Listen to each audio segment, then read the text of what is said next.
You know, we read about it on the news, you know, every day or every couple of days. And overwhelm and fear are a common response. I'm curious, you know, Narvira said, you know, he sort of felt overwhelmed. Do other people feel overwhelmed? Could you just give me an indication by maybe raising your hand if periodically you feel overwhelmed in relation to this topic? Yeah, it's pretty much everybody, yeah. Okay, yeah, me included. So how can we, as Buddhists or as aspiring followers of the Buddha's teaching, use our practice and use his teachings to stay engaged and to make a difference? So how can we stay engaged with this very difficult topic? I mean, as if it wasn't enough, we've got to deal with old age, sickness, and death. And now it's like, well, we've also got, you know, climate and ecological emergency. So how are we going to deal with these things? So is it an emergency? Is it an emergency? Well, last month's IPCC report confirms that the Earth is in a climate and ecological emergency, and that human-caused greenhouse gases are responsible for the heating. And I just had a quick look through some of the kind of takeaways from that report, and I picked out one. So here it is. Unless there are immediate, rapid, and large-scale reductions in greenhouse gas emissions, limiting warming to close to 1.5 degrees C, or even 2 degrees C, will be beyond reach. So that kind of gives you an idea of what the tone of that report. So on geological timescales, it's unquestionably an emergency. Compared to similar changes in the past that have led to a traumatic impact on life on Earth, things are changing in the geological equivalent of the twinkling of an eye. The last time CO2 concentrations were this high, over 400 parts per million, in 2013, was in the Pliocene or the Pliocene, which is about 3 to 5 million years ago. And temperatures then were about 2 to 3 degrees warmer, and sea levels were 10 to 20 meters higher than they are today. So that's what happens when that degree of CO2 kind of settles. It ends up being 2 to 3 degrees warmer, at least, you know, 2 or 3 million years ago. It ended up being, it was 2 to 3 degrees warmer, and the sea level was 10 to 20 meters higher than they are today. And as you probably know, CO2 levels are projected to reach 450 parts per million by the year 2040. So it's on an increasing trend. Yeah, it's on an accelerating trend. Now, the cause for this, as I'm sure we all know by now, is our fossil-fueled growth spurt, our industrial growth spurt. And in this growth spurt, we've taken billions of tons of carbon that's been buried for millions of years beneath the surface of the Earth, and added it to the regular carbon cycle of carbon in the atmosphere.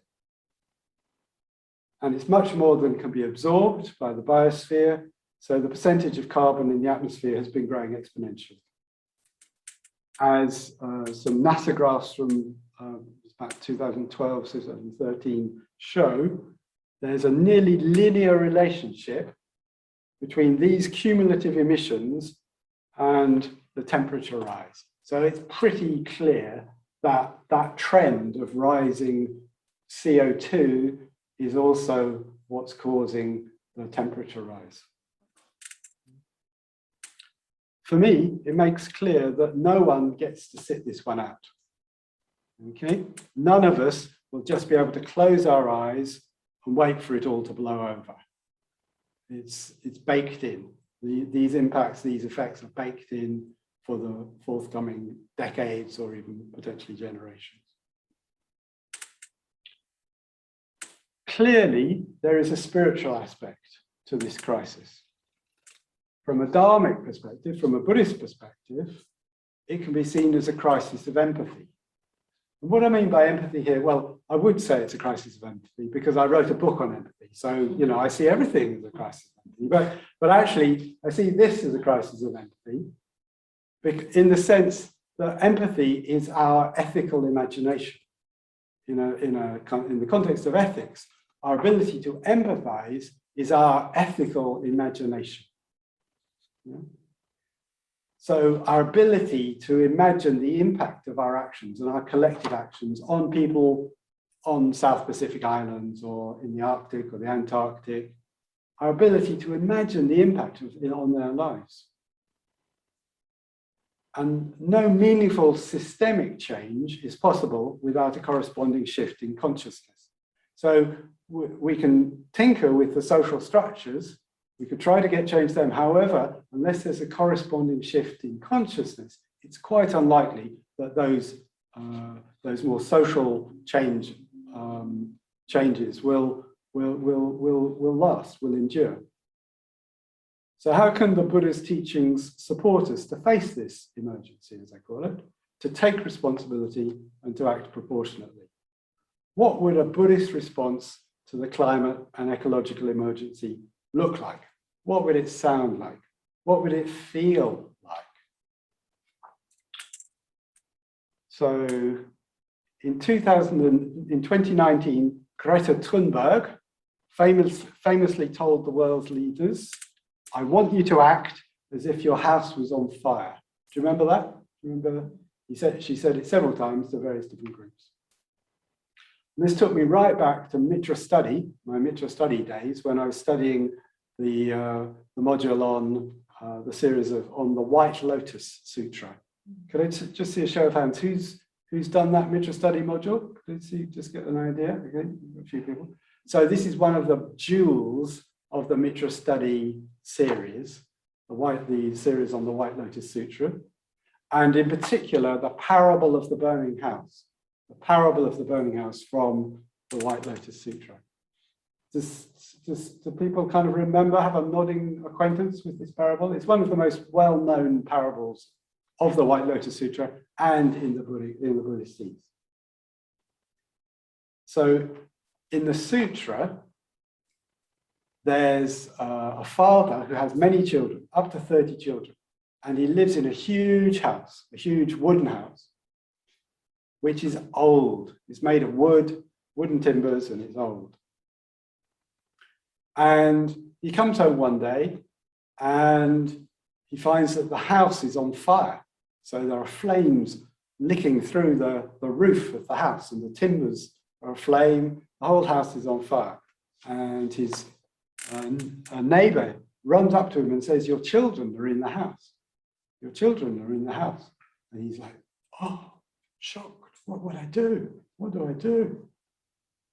So he tries calling to his children. He says, well, as you might imagine, he says, "The house is on fire. The house is on fire. Quick, get out. As quickly as possible, get out. The house is on fire." And they take no notice at all. They just carry on playing. They've got wonderful toys in there. They carry on playing there. They just love their toys. They don't even know what a house is, or what fire is, or what danger is. So they just keep on playing. So now he's really scared. He's really despairing. So what's he going to do next? So the next thing is he has a flash of inspiration. He suddenly thinks, well, I know what kind of toys my children really like. So he says, he tries again. He says, "I've got some wonderful toys outside for you. Absolutely brilliant toys. Better even than the ones you see on TV. And you can play with them till bedtime." And immediately the kids run out of the house, fighting each other, jostling and sort of pushing each other to get out of the house. Okay? So once they're out of the house, they're safe. And then he gives them a beautiful toy, beautiful toys that they can play with. Okay? So in this parable, the flames of the house represent samsara. The fact that the house is on fire represents samsara, represents, and the flames represent greed and hatred and delusion. Okay? And now we've got a different burning house, but there's a lot of similarity because from an ethical perspective, it's the same flames. The flames are greed, hatred, and ignorance or delusion. You know, that's what's led us down this road. Now, you could argue we didn't know what we were doing up until fairly recently. May or may not be true. I think the fire alarm has been ringing for quite a long time before I noticed it, and probably quite, still ringing.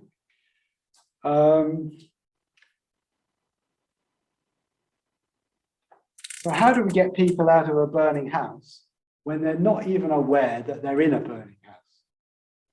Or they're just not keen to find out that they're in a burning house, or how much it's burning, or how hot it's going to get. Or they're not very keen to find out. That might take them into overwhelm, or stress, or panic. So in the parable, the father starts with a cry of anguish. So his anguish is, you know, the house is on fire. You know, you've got to get out quickly to save yourselves. And our equivalent in the burning house of the climate and ecological emergency, our equivalent could be to say to people, hey, look, we're all going to, you know, you're going to die. Or you know, there are these different things that are going to happen. What could we say? We could say, well, going to be impacted by food shortages, going to be, the weather patterns are going to change, the sea levels are going to rise, flooding, mass migration as a result of conflicts over resources, particularly water and farming land and so forth. So you could say all that. It's been said. It hasn't had a lot of impact. Maybe it will, I don't know, but at the moment, that kind of appeal doesn't seem to have had much impact. Our cry of anguish could be to say, well, you know, do it for everybody. You know, change your behavior. Let's deal with this for everybody. You know, let's do, you know, because we're all going to be impacted by this. You know, so if it's not for yourself, well, at least, you know, if we can, you know, sort of get out of the house for the benefit of all beings. So again, it's been tried. People have been saying it for a long time. Doesn't seem to have had much impact. So we are also faced with a kind of quandary. If we're interested in getting people out of the burning house, we're faced with the same kind of quandary that our cries of anguish don't seem to have had much impact, at least so far. In the real world of carbon emissions, well, we've just carried on merrily on the same course, more or less, since 1990, when it was first recognized.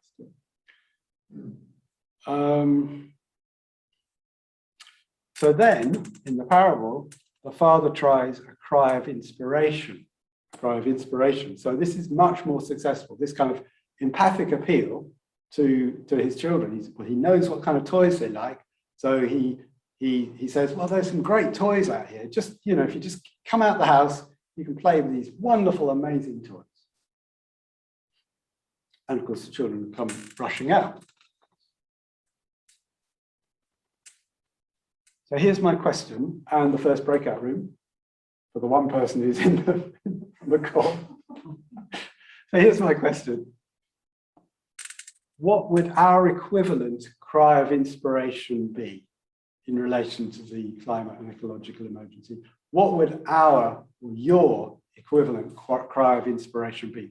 How are you going to get those people out of that house? Okay, what are you going to tell them about what's outside that's going to mean that actually they get a move on, get out? Yeah. So does that make sense? Is that what I'm asking?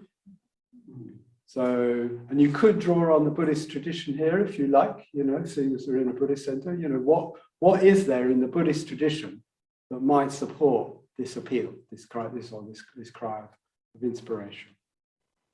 Okay, so I suggest we do this in pairs, and maybe just take like 3 or 4 minutes each way.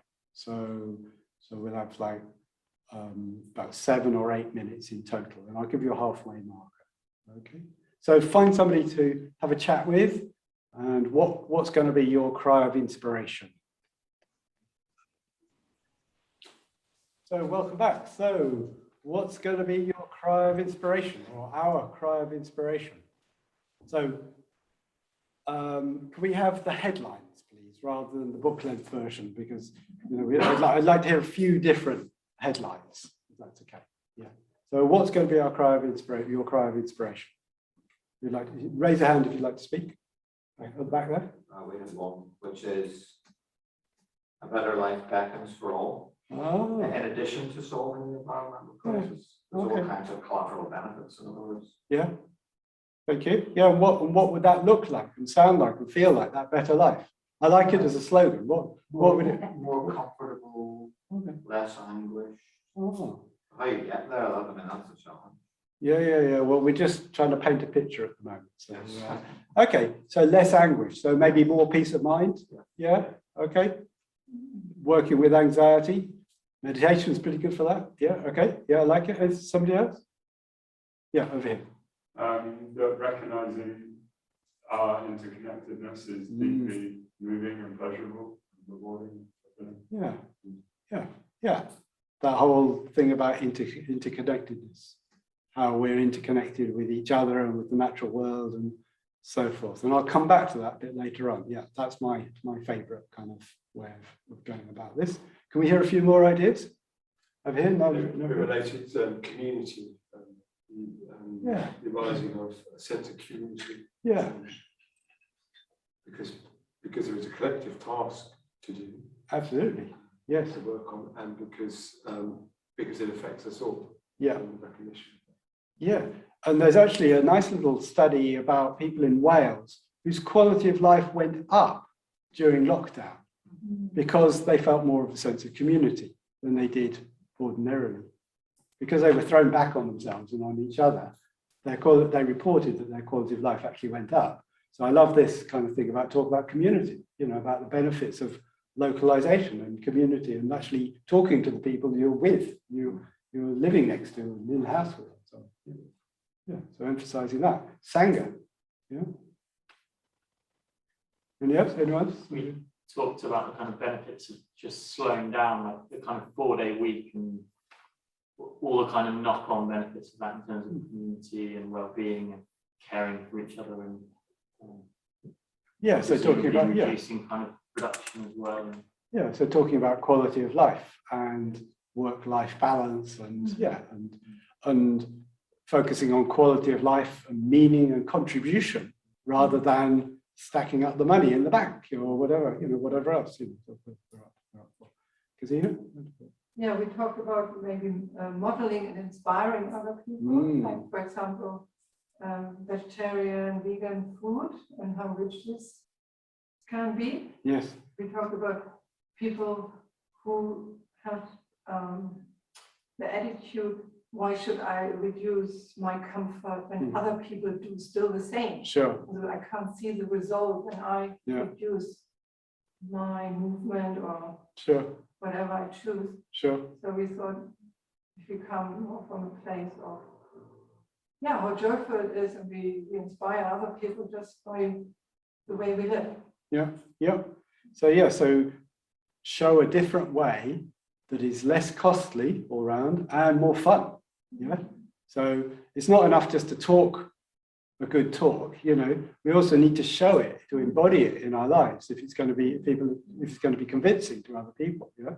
So showing a different way that is less costly and more fun in all sorts of different ways.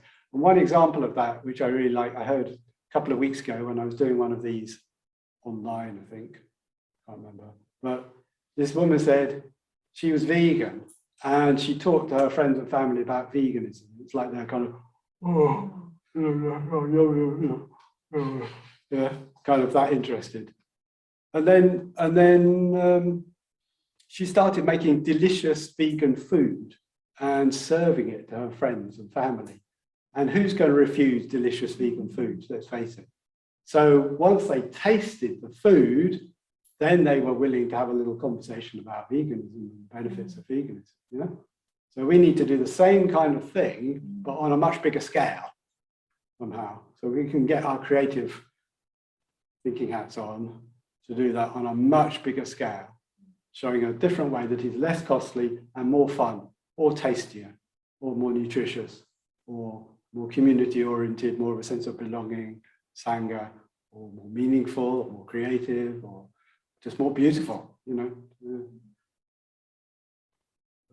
Anybody else like to share? Yeah. So over here. Related to what Naravir was saying, there would be a sort of sense of community, solidarity, empowerment, and relearning the art of political organising. Yeah. So reimagining the social structures, the social practices. Yeah. In accordance, the kind of social practices that would be in accordance with our values. Yeah. Rather than at odds with our values. Yeah. So for me, it would be imagining a world without waste. When I think about, we talk about carbon a lot today, but that is just pure inefficiency in a system.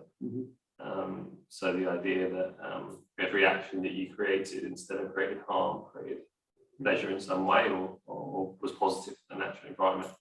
That's the picture that I'm painting. That I think where I'd like to go. Yeah, thank you.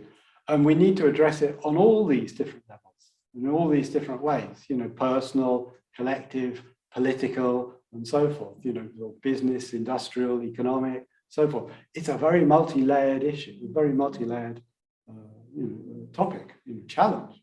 It's not just one part. We can't just address it in one kind of way because it's such a complex issue.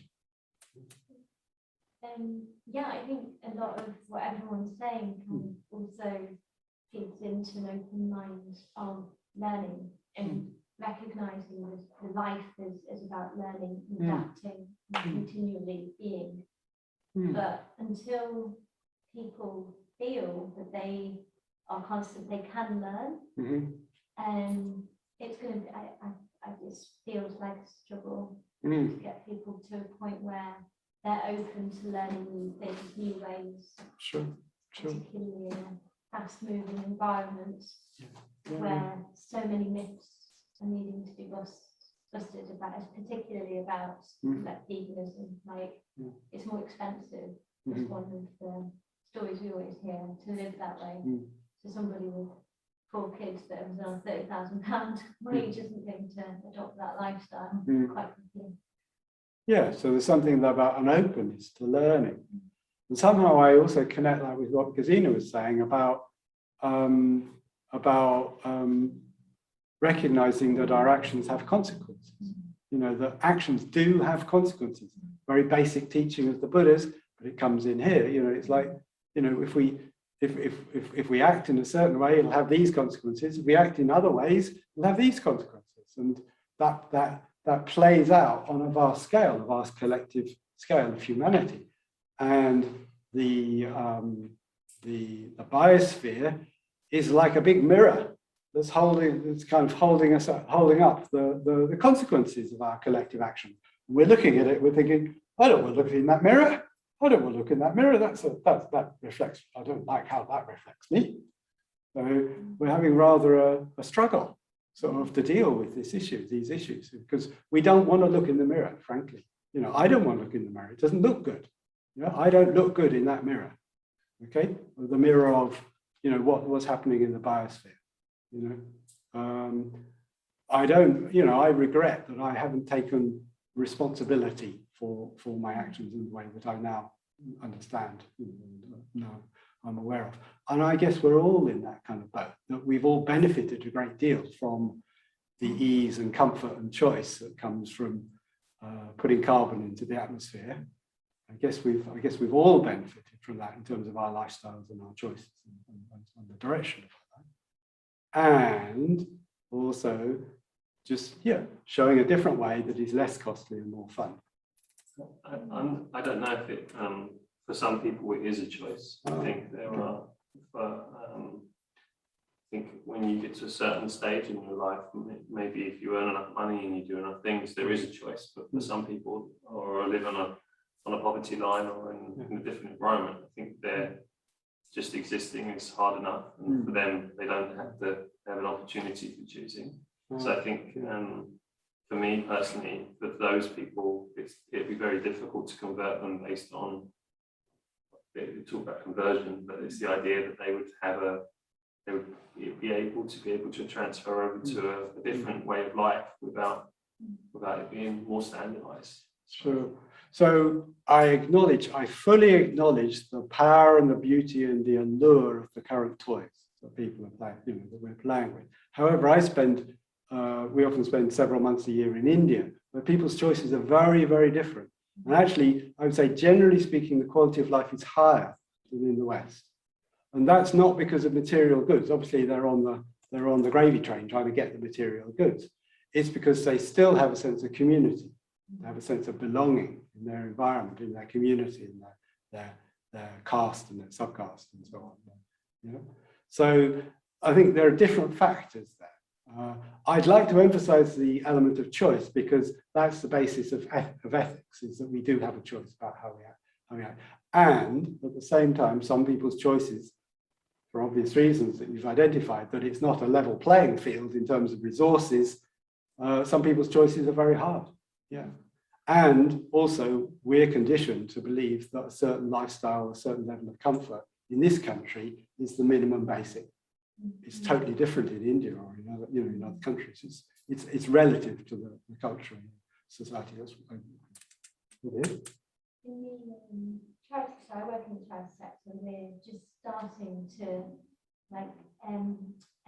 emphasize about decolonisation and localization, and these conversations are now happening in the international development sphere. And this is going to, this is already posing huge changes in the way that we provide aid. And alongside the conversations around white saviorism, I think when it comes to the climate crisis, we're going to face similar situations where we're going to be having conversations with people who believe different, and because of their conditioning. And it's going to be very interesting to see how this plays out, because a lot of conversations have been happening in the Western world around us, or more developed countries than others, to your point. And the climate crisis is happening in the areas where we're providing most aid, and the most severe versions of the climate crisis. So we're going to be in a very difficult quandary when we're having to face conversations of, we can see this through the data, and having to readdress what these arguments and these theories. Are we truly going to be able to have a decolonized way of working? Because it's going to feel like 3 steps back to move forwards almost. But these conversations have been very, very personal to the aid world. Sure. Yeah, and just to kind of pick up a more general point there, there are issues to do with justice in all sorts of ways. So for instance, industrialized countries have contributed a lot more to the carbon in the atmosphere and in the oceans than non-industrialized countries. We've benefited in terms of our lifestyle for generations from those emissions from industrialization. Also, north to south, generally speaking, I'll do it a different way. People on the equator and on the poles are going to be impacted more by the changes. The temperature changes and other things are going to impact them more. And also the younger generation, or people who are younger, are going to be more impacted, but have contributed less to the issue itself. So in those ways, there are three different ways, at least 3 different ways. And the issue of people with white skin and people with brown and black skin, again, there's a disparity there. It's not a level playing field in terms of how we've contributed and who's impacted.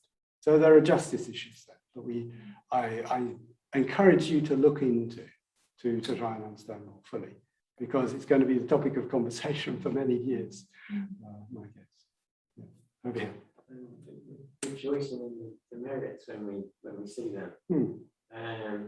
Because whether it's us doing something differently or someone else or a government or whatever, I mean, to see someone acting in a way that comes from a deeper connection is a beautiful experience. To see that, I think we've got to be open the beauty of that experience and celebrate that. Because I mean, with the parable of the toys, Yes. you know, it's kind of, well, what are the toys here, you know, and all that. That's one of them. Yeah, sympathetic joy. Yeah. Thank you. So, well, I like to call it empathic joy. It's slightly more precise. So, empathic joy, or mudita, is a traditional Buddhist sort of positive emotion. Mudita. And here's a wonderful thing. Mudita is the antidote to horrified anxiety. Traditionally, mudita, or rejoicing in people acting ethically and skillfully, is the antidote to feelings of horrified anxiety about something. So it's a very powerful antidote if you can practice it and develop it in your lives, to celebrate and encourage and rejoice in people who are acting skillfully, who are making themselves aware of the issues and acting proportionately. Yeah, to actually encourage them and support them and celebrate them, appreciate their creativity or whatever. Yeah, that in itself is an antidote to these feelings of horrified anxiety or overwhelm or depression, you know, which we can easily encounter when we start to, you know, get to grips with the issues and the scale of the issues. So I'd like to return. Actually, you know, let's have a break. Let's have a break, 5-minute break, and then we'll come back and I'll say something a bit more about interconnectedness, which was over here, and then we'll do a meditation. So should we have a 5-minute break? 5 minutes long enough? Yeah, we'll come back in 5 minutes. 5-minute break, Maureen. Thank you. Welcome back. I enjoyed sort of hearing some of the conversations that were going on. It's kind of very enriching. So an element of my cry of inspiration, I'm sure it will be this teaching of interconnectedness or interpenetration. So we can wake up to the truth of interconnectedness, that things emerge independent upon conditions and that actions have consequences. In the Buddha's in his teaching on conditionality, the Buddha trains his followers to undermine any fixed sense of self by investigating the multiple conditions upon which that sense of self arises, to realize that our sense of self is contingent. It's dependent on certain conditions, could have been otherwise. In the Mahayana Sutras, the Buddha restates this truth of conditionality as an ecological understanding of nature. Nature and all phenomena are seen as relational because they're dependent on multiple conditions, well, almost infinite conditions. And in the Avatamsaka Sutra, which emerged from the Huayan school of Buddhism in 7th century China, there's the image of Indra's net. And this illustrates the infinite complexity of these conditions, of how different things are interconnected with each other. So it goes like this. In Indian mythology, Indra was the king of the gods. Indra was the king of the gods, a bit like Zeus in the Greek pantheon, the ancient Greek pantheon. And he owned a magnificent net, so large that it stretched indefinitely in all directions. And in accordance with his opulent tastes as a king, his royal tastes, the maker had tied a single glittering jewel into the intersection of into each node of the net. So the net's made from twine or rope. And at the intersection of each of the twine, he tied a jewel into each there. Into each of the net's infinite nodes. Since the net was infinite in dimension, the jewels were infinite in number. And this would surely have been a marvelous sight to behold. If you can imagine seeing this net of jewels. I don't know how you're going to imagine that, but I'll maybe just close your eyes for a moment. Just try to imagine an infinite net of jewels. Indra's net. However, if we take a closer look at any one of these jewels, we can see something even more marvelous. Each of these infinite jewels emitted a light, and in its polished surface, we can see reflected all the other jewels in the net, infinite in number. And each of the jewels reflects the facets of this jewel and are reflecting all the other jewels. So the process of reflection itself is infinite. So I'll just give you a moment to imagine that. So each jewel is reflecting all the other jewels. Each jewel has an infinite number of facets reflecting all those other jewels. And you can see all the jewels in one jewel. You can see the reflections of all the jewels in one. And if you just look at a single one, you can see the reflection of all the other jewels.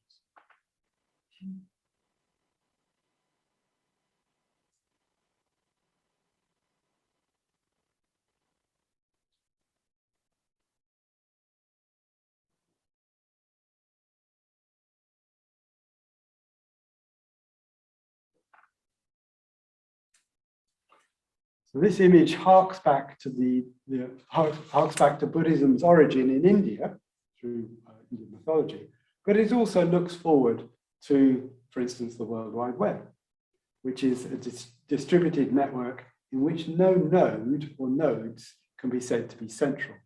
It's a net. There's no central place. It's a net. And Indra's net symbolizes a cosmos in which there is an infinitely repeated relationship among all the constituents. This relationship is characterized as one of simultaneous mutual intercausality or dependent arising. So this is a restatement of the Buddha's teachings as an ecological understanding. And of course, we can apply this metaphor, this image, this symbol directly to our current climate and ecological emergency.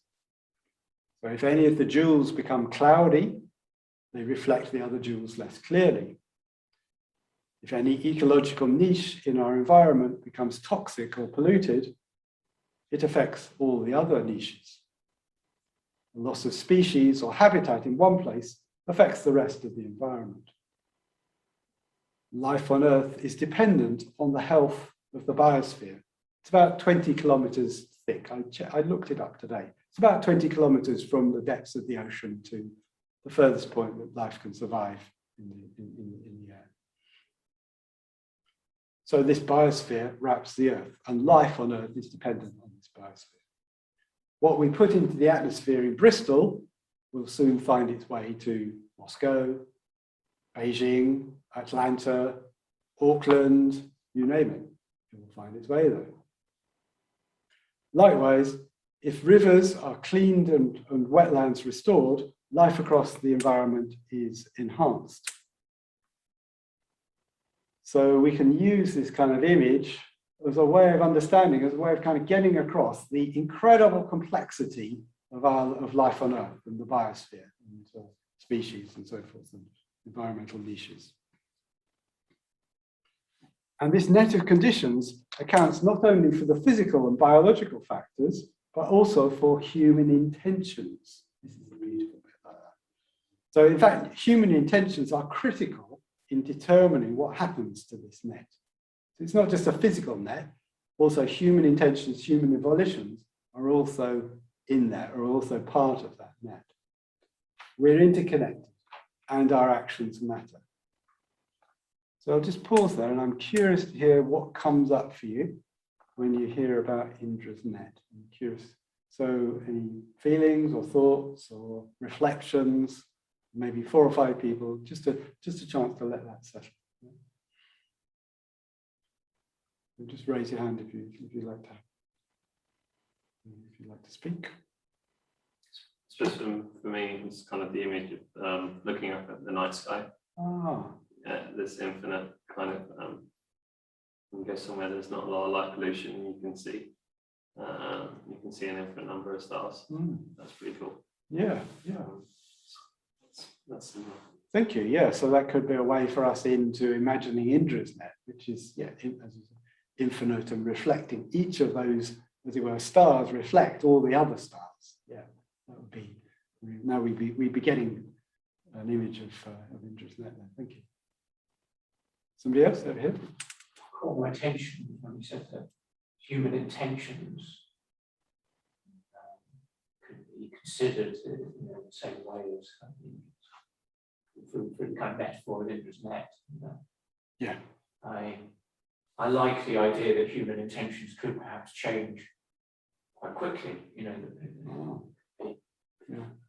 phase changes or very rapid changes in society. If ideas catch on, ideas can spread rapidly. Yeah. So I like that metaphor a lot. Yeah. And it's very explicit in the sutra. It says human intentions are included. It's not just a physical thing, it's because we're tugging at the net, and we're tugging at the net in one way. We could tug at it in a different way, or kind of support it, its beauty and its richness. Yeah. I didn't quite like that. No, okay, it's okay. For me, I thought it represented like structure. I don't think that level of limitingness of where the jewels, let's say, and how they could be. So what I was thinking was if this is my metaphor, Okay. and the net was sort of destabilized by taking the jewels out, but then sharing the jewels at every sort of scattering them around and trusting the sangha with the jewels. Then what happens? Because the net, to me, feels like capture. It's like what happens with fish, the whale, the shark, whatever it is. It feels like it's something. Even a safety net can sometimes be quite misleading what its purpose is there for. So in a current society where a lot of people feel quite controlled, what if the net was something else? And what if the jewels were kind of free and scattered in a more shared, equal way? So you can hear that the image or the symbol of a net doesn't work for you. So you find it that limiting. Okay. So how can we imagine that kind of sense that everything reflects everything else? Everything is connected with everything else. So maybe we could update that image or symbol, or find a different symbol that would work for the people you're connected. The way you describe the jewels is that it had that interconnectedness anyway. You looked into each and every one jewel and you could see the rest. So there was no real need for the net to bring structure to that. Okay. So we can play and update. Yeah. What about if the net were infinitely elastic? Yeah, well, symbols are there for us to play with, and to explore. They don't have a definitive meaning. They're there. They symbolize something, some truth. How we get that across might be different in this environment. Yeah, Kath. I was just going to say, it gave me sort of hope that sort of it was an antidote to "it's all down to me." Okay. Yeah. Okay. Over here, yeah, Tim. It made me feel as though there's something, I suppose there's some way of making a difference, because every part is reflected. Like every part touches the whole. A bit like if you touch someone's hand, you affect the rest of them. Just touching a hand, but it's you don't have to be working with the whole thing to affect the whole thing. Sure. Sure. Yeah. I suppose for me, following from that, I don't think people realise how big their circle of influence is. We talk about circle of influence a lot, about how what you're, when you act kind, how that impact is. I think if you decide that you want to make a change and do something positive, your circle of influence is probably a lot greater than what you think, and it doesn't require preaching or pushing it to be that way. I think there are a lot of people that want to do good, they just don't know how. So I think everybody has quite a large circle of influence we probably don't utilise at the minute. Sure. I think the jewels are quite a nice way of understanding that interconnectedness is it can be I see it as being your circle of influence in that respect. Fair enough. Yeah. And two things come to mind as you're speaking. One of them is, I think, the societies which are most industrialized also tend towards a nihilistic mindset, tend towards nihilism. So I believe that, it doesn't matter what I do. It doesn't matter what I do. It's just, it's irrelevant what I do because it doesn't have any, So I think those two go together, that sense of nihilism, that sense of no, actions don't have any consequences. I'm consequence free. People believe that. They believe I'm, whatever I do, it's okay, it doesn't matter. So I think there's something there to do with nihilism and a lack of belief in that actions have consequences. And the second one, which is connected with that, is a sense of kind of powerlessness. And while I was writing this book, I really kind of came up against my sense of powerlessness. And I came to think, and I don't know, you might disagree with this, but I came to think that was largely culturally conditioned, my sense of sort of powerlessness, my sense of kind of helplessness in the face of economic and industrial, forces, And I can tell you, I was leading a guided meditation for a group of 40 meditators sitting in front of Barclays HQ on Canary Wharf a couple of weeks ago. And the size of those buildings is enough to convince you how powerless you really are. I can tell you, it's really enough to confirm completely, once and for all, how powerless any single individual like myself is in relation to just the scale of the resources that were represented by that building. It's unimaginable, absolutely unimaginable. That's just one building. So I'd like to carry on just for a minute. So I came to believe that my sense of powerlessness in this relation was largely culturally influenced and culturally conditioned.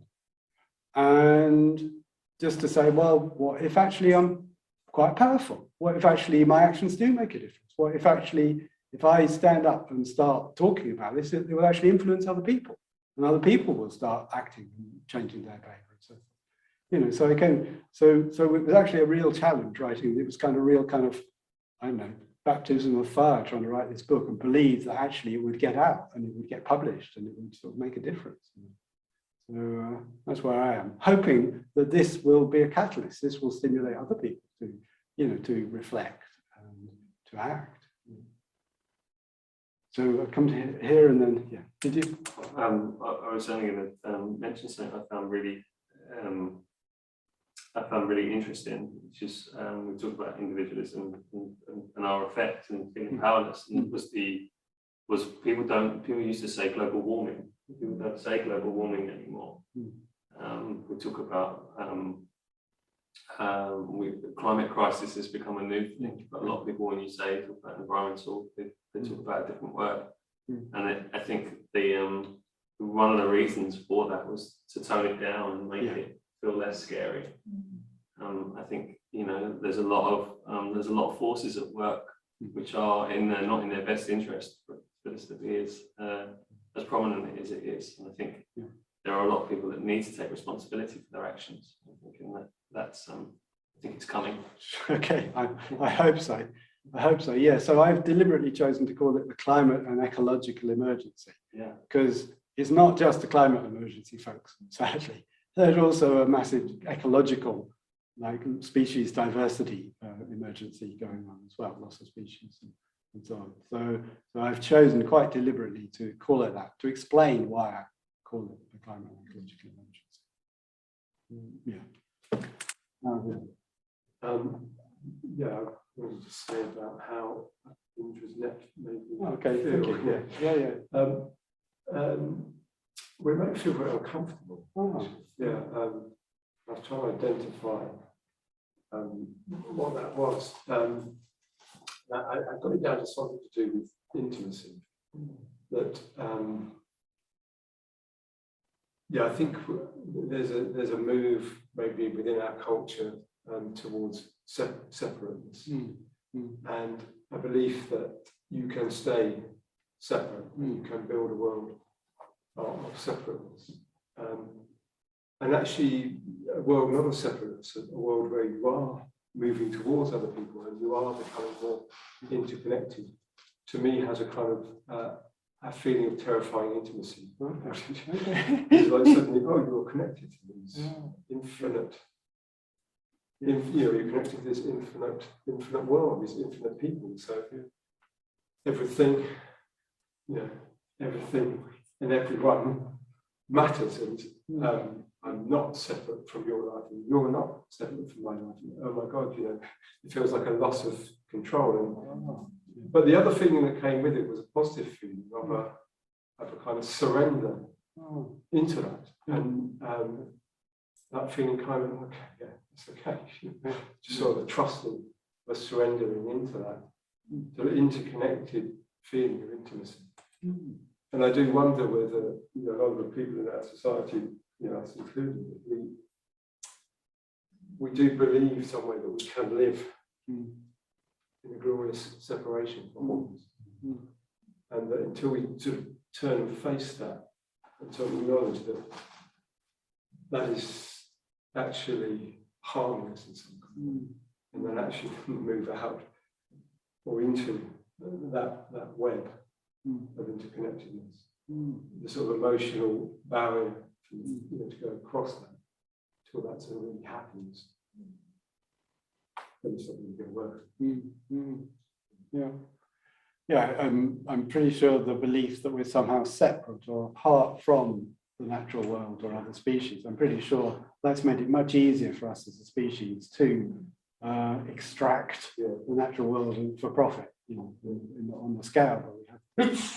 I think the place that we have to look first is each other. Sure. So I think because we don't do that with each other, we don't do it with the world around us. And when we start to do it with each other, to really see our interconnectedness with each other, but we start to relate to the world in that interconnected. That we're in relation to others, to see ourselves in relation to others in the way that a net, that each part is related to all the other parts. We are the jewels. Yeah. For me, we are the jewels that reflect on each other and being connected together.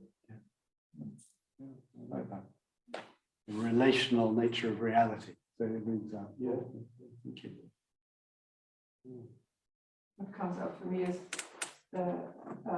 when we smile to another person, how it reflects in their face, and this is the moment when I mentioned the jewels and how we spark each other.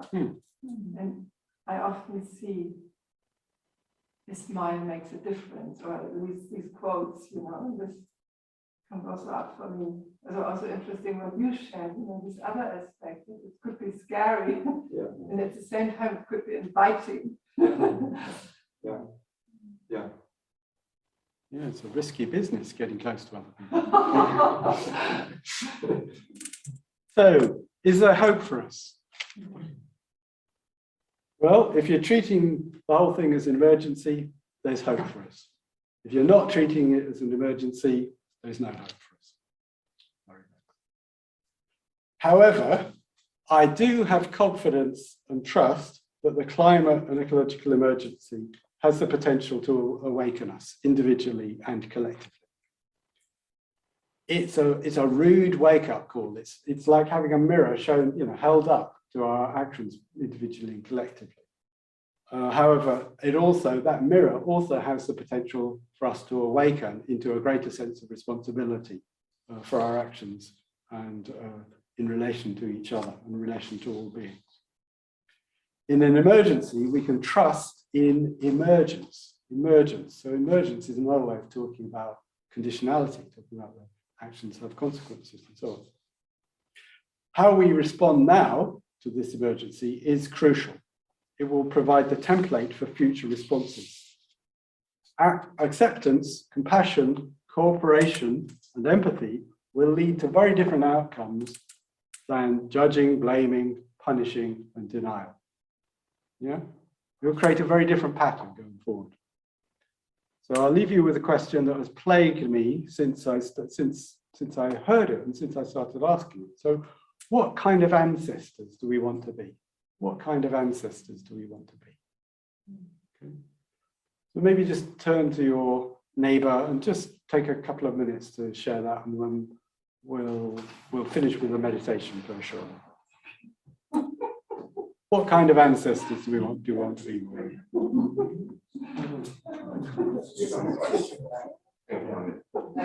Yeah.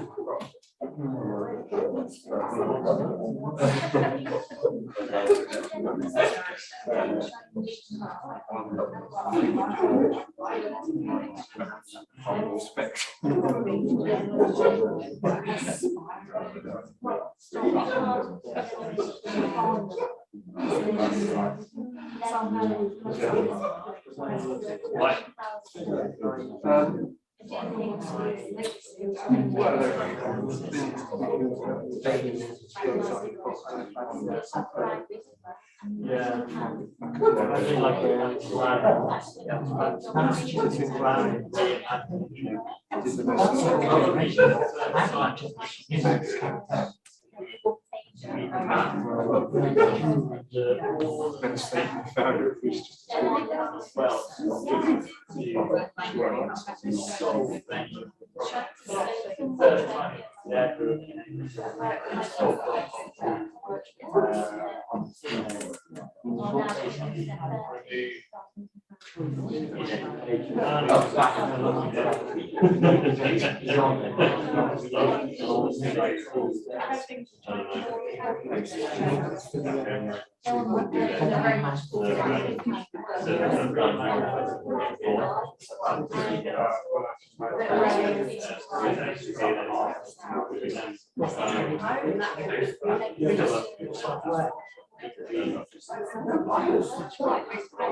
When you say,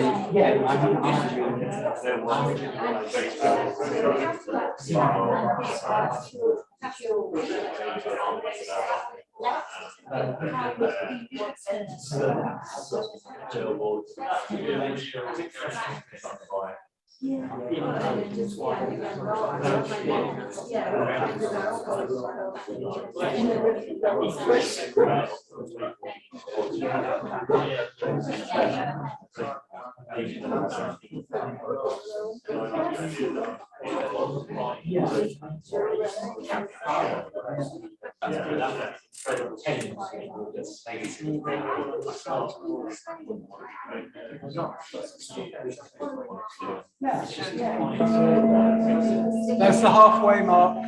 2 more minutes.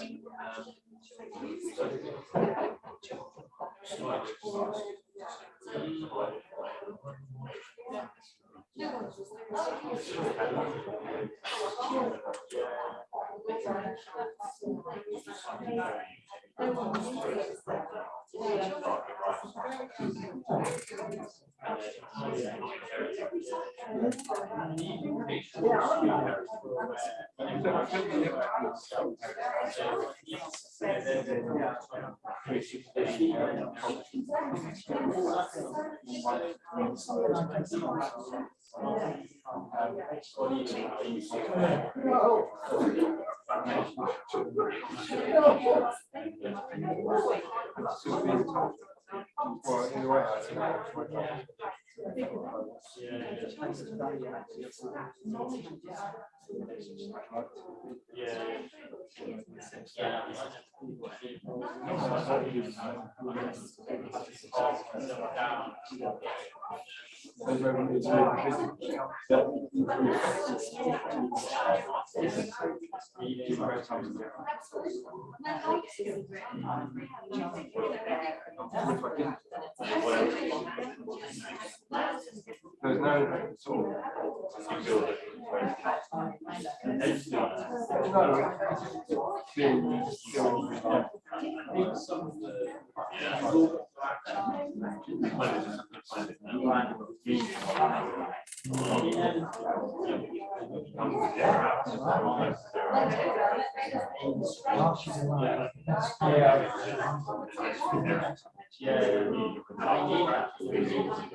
So yes, you finish your sentences. Come back to the circle.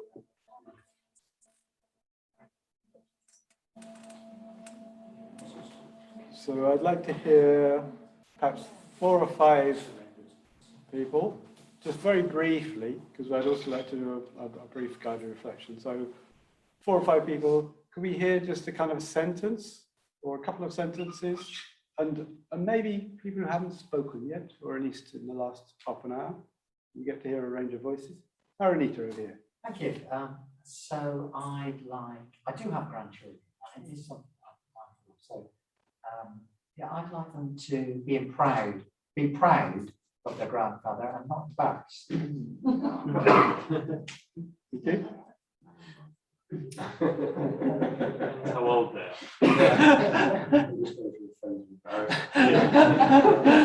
Teenagers are just embarrassing. Somebody else who hasn't spoken for a while? Maybe half an hour or so? Or who needs a little bit of encouragement to speak?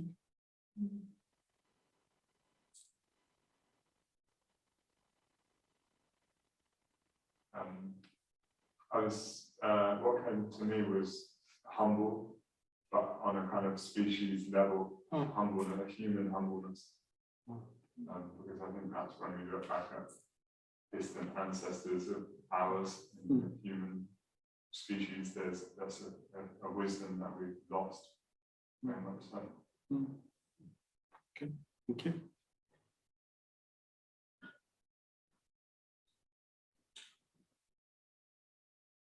One or 2 more people?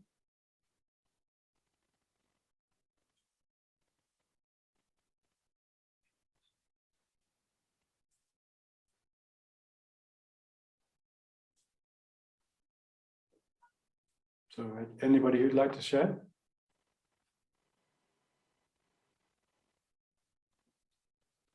Kath. We were saying to look back and say we've lived our life, you know, we followed what's true to us. Okay. Yeah, yeah. Sense of integrity or a sense of authenticity. Yeah, true to ourselves. Thank you.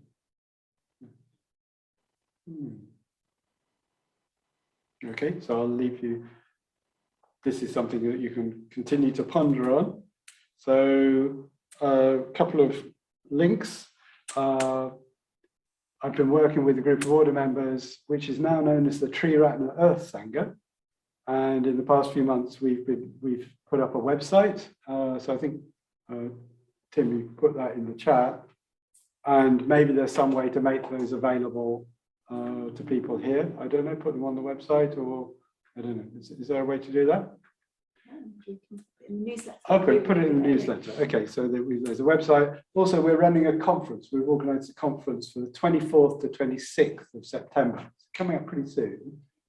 and it's Buddhist responses to the climate and ecological emergency. And I'll be doing some sessions, and we've got a few other people, some quite well-known people actually, like David Loy, who wrote a book called Ecological, and Bhikkhu Analio, who has written a book called Mindfully Facing Climate Change, which is well worth looking up if you're interested in following up on the kind of how meditation comes into this and how you can explore this through meditation. So yeah, that's the conference, and hopefully there'll be a link coming about that. And of course, yeah, there's the Eco Crisis Group on the 19th, which is here. Topics for next week: touching the earth. We are part of the earth, after all, and exploring that through meditation and through our experience. The basis for Buddhist environmental ethics next week, and also working with horrified anxiety, how to develop compassion in a way which doesn't fall into horrified anxiety. And I believe next week we'll be joined by people on Zoom through the Great Big Green Week. So we'll probably have quite a few people coming and joining in on Zoom. So I'll be keeping an eye on that as well. Okay, so very brief guided meditation now. You'd like to get comfortable to sit for maybe 10 minutes max.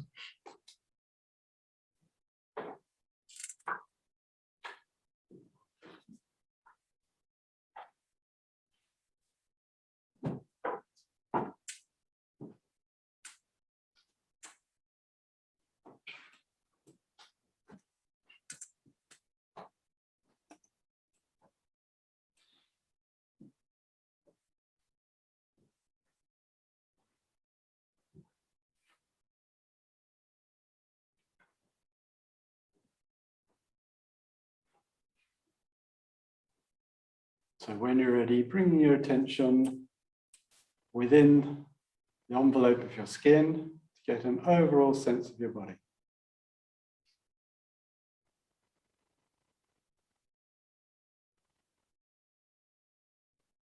And allowing your attention to trickle down your torso, down your legs, all the way down to the feet and the toes, and picking up sensations in the toes.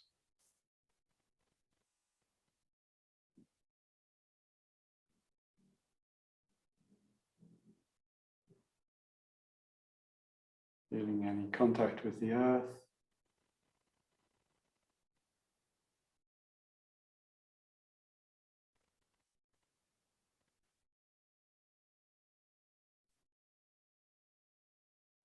The ankles, calves, knees, thighs, and sitting bones.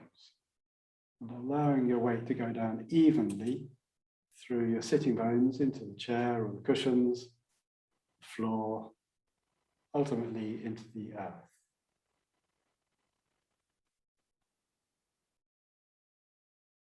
And allowing the earth to take your weight.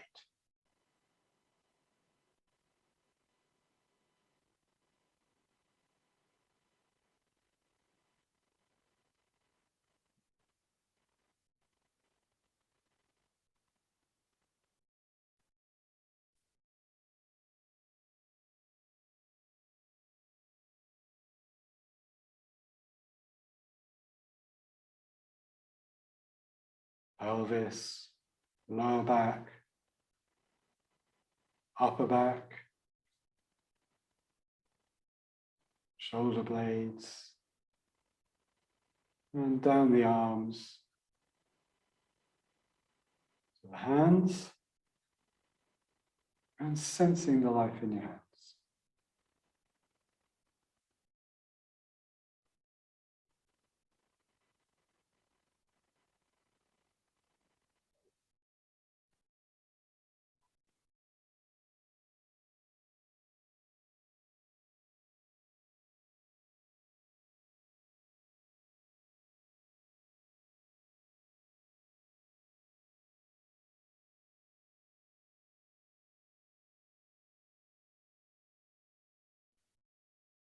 Coming through to the stomach, noticing any tension in the stomach.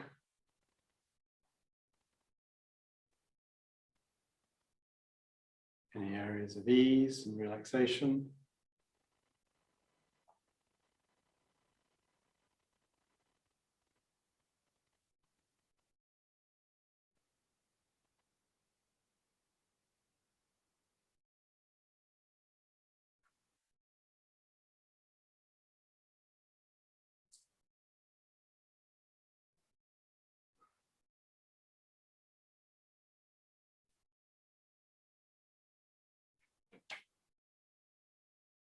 Feeling the solidity of the earth.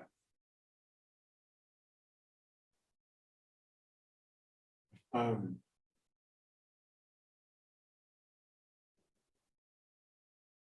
Connecting with the earth element.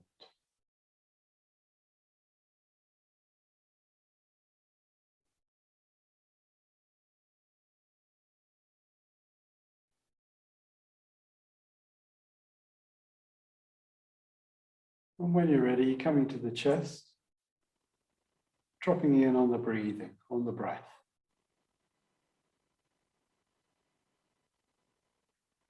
And the exchange of air with our surroundings. Breath comes in, breath goes out.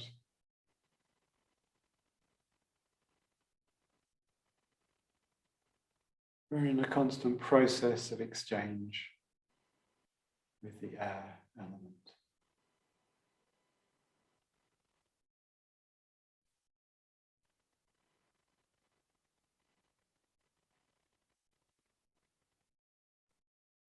The oxygen enriched air that we breathe in has been breathed out by plants and plankton.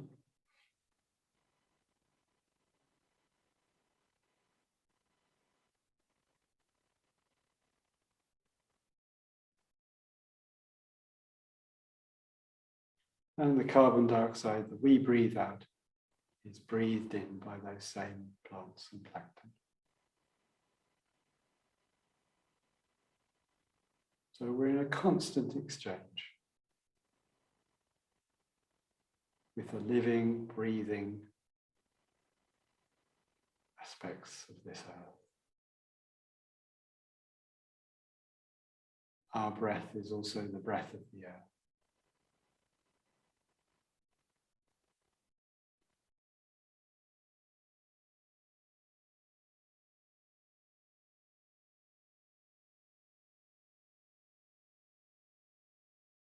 We can also notice the warmth in our body, ultimately coming from the sun, coming from sunlight, from food, digestion, metabolism, from drinks, clothing,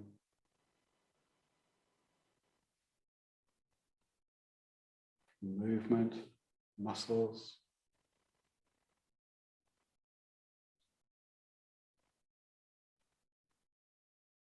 So noticing the fire element, the element of warmth.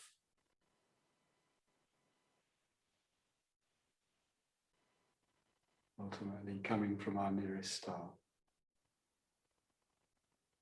We're in a constant process of exchange.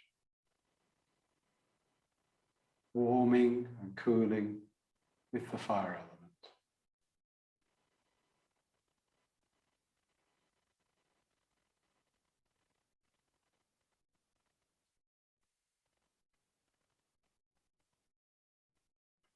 And the same could be said with the water element. Taking in drinks, fluids,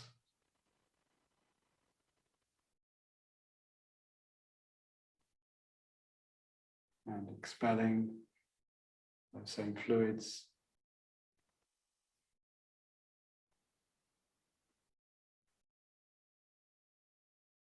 So we're in constant exchange with the water element.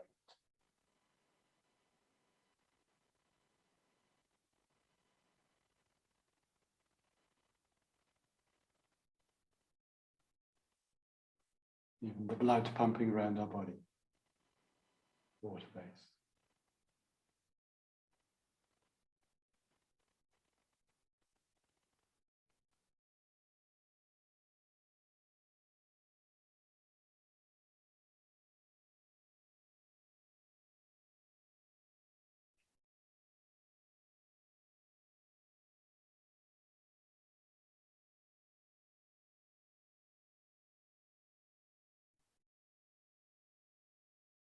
And when you're ready, reaching out in your imagination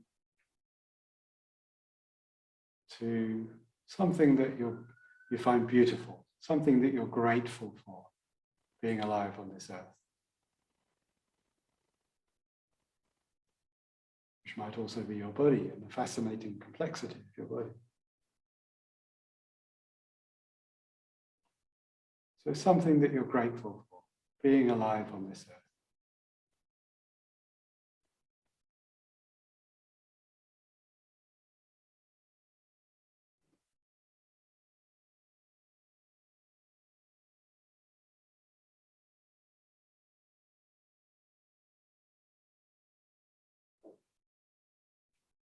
Sunset.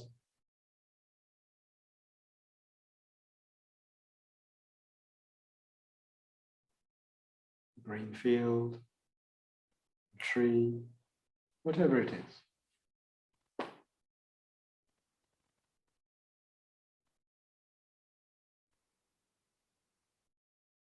When have you been stopped in your tracks by the beauty of the natural world?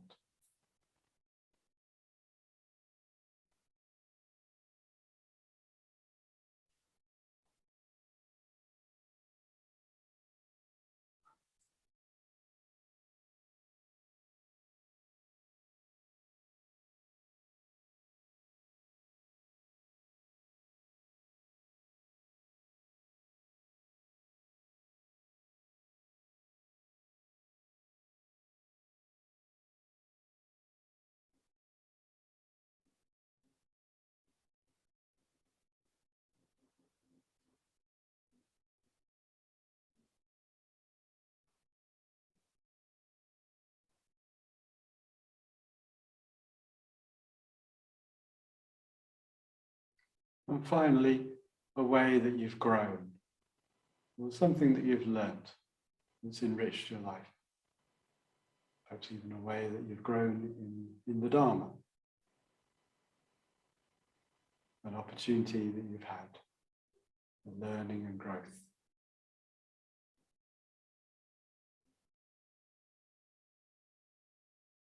That this life has afforded you.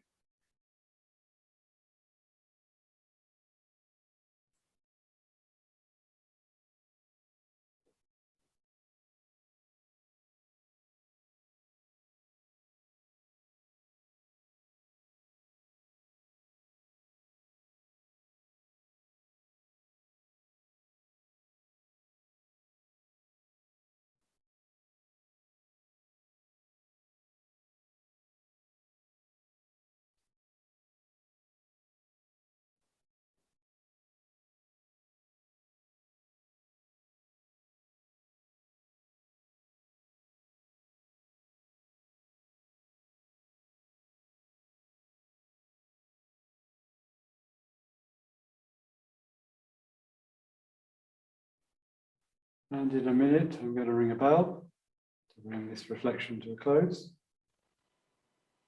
So just finishing off in whatever way you choose.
So when you're ready, open your eyes, looking around.